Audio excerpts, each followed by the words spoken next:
Hello guys, I'm Ambis. I'm here with my new video on photography, its composition and how to take a better photography in auto mode.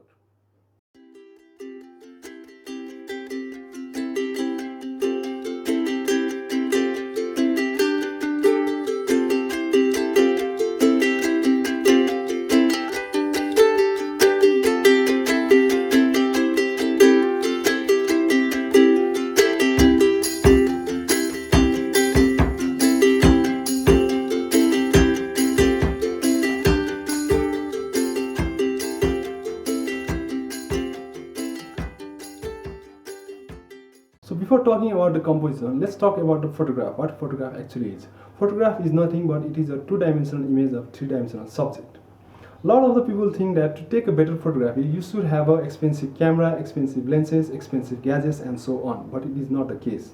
If you have an idea about the composition, then you can take a better photography using your own smartphone.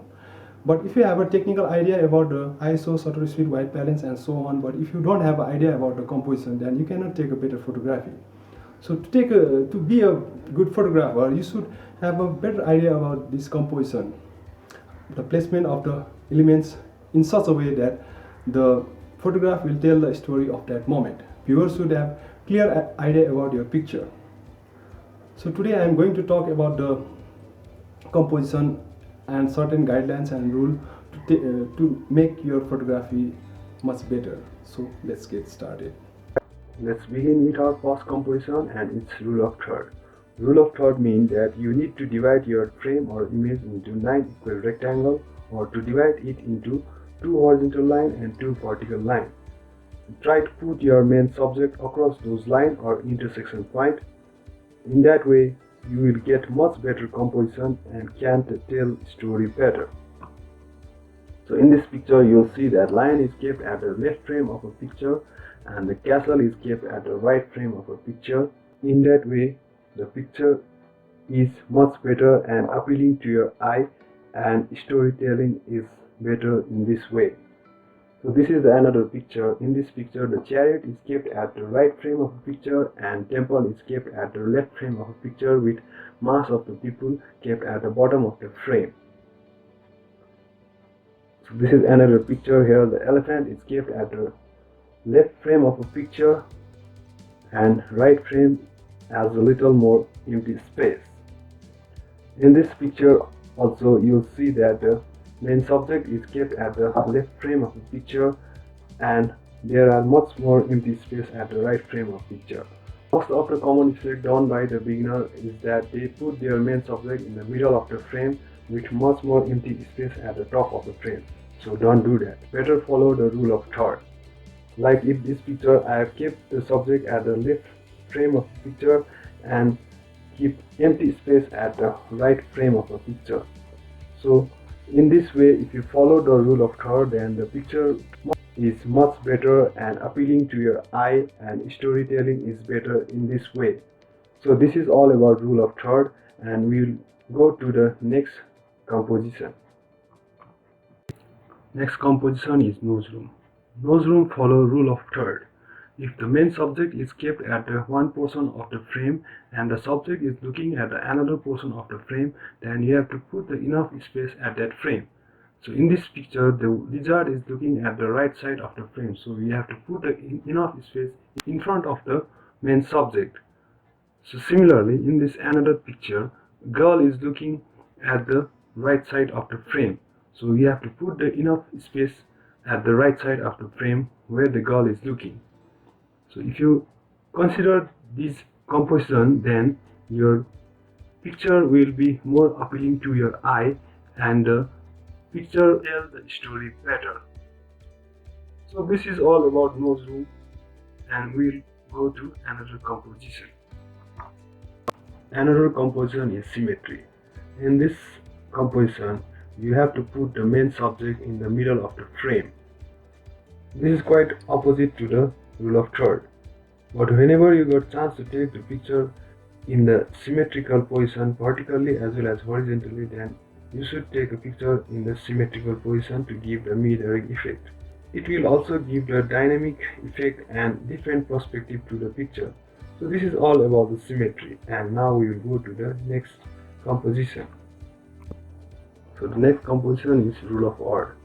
Actually, this rule of odd is not a rule, but whenever you see the odd number, then your eye become more pleased to see if the subject is in odd number. If you are taking a portrait photography of a single subject, then it's not a big deal. But whenever you take a multiple number like 2, 3, then odd number of 3 subjects or 5 subjects looks better than even number. So you can see in this picture there a picture with a flower and a subject, window, so on, but odd number please your eye whenever you see the picture. So this is all about the rule of odd. And we will go to the next composition. So the next composition is leading line. This composition is cool one.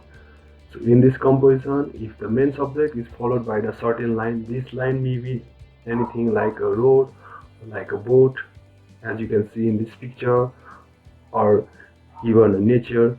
If you consider this lead line in your main subject, then the picture becomes more appealing to your eyes and it gives a different perspective for the viewer. So this is all about leading line. You can try experimenting this kind of picture whenever you are going somewhere. Next composition is depth of field. This is one of my favorite composition. So whenever you use your prime lens in a DSLR or enable a portrait mode in your smartphone, then whenever you click the photo, you will see that the main subject in the foreground become much more sharp and the background become blurred. Or if you focus the background, then the background becomes sharp and foreground become blurred. In this way, if you take a picture, then it will be more pleasing to your eye. So try taking in this way, your picture become much more attractive and interesting. So this is all about depth of field. So the next composition is the photo angle. Actually, this is not a composition, but the way you take a photo makes a different perspective. So in this picture, you will see that this kid is just a 2-month old. So for this, you have to take a picture in her eye level. If you want to take a picture of a kid or something, then you should take a picture in an eye level. For this, you may have to lean down or go up, but try taking picture in eye level. But sometimes you can change this angle. You can go down and take a picture from the below angle or from top angle, which may give a dramatic picture to your photo. So try taking a picture in a different angle and don't forget to consider your eye level when you are taking a normal photo. So this is all about the angle of a photo. So the final composition is framing. Framing means to frame your picture or a subject in such a way that it gets more attention. For this, you can use your surrounding elements to frame your subject, so it becomes much better and interesting to see. So try framing using your surrounding element. It may be the people, it may be the wall, or it may be anything. So this is all about the framing. Now you know about the composition of a photography, basic guideline to make a better picture. But the question is, how to consider this composition while taking a picture? And the answer is, you have to do lot and lot of practice, take lot and lot of photo, do the experiment, train your mind about the composition so that you can become a better photographer in your future. Hope you guys enjoyed my video. Hit the like button and subscribe my channel for more update about the photography. If you have any question, query, then you can comment below. I love to answer those comments. So this was for today. Enjoy your day. Have fun. Bye bye.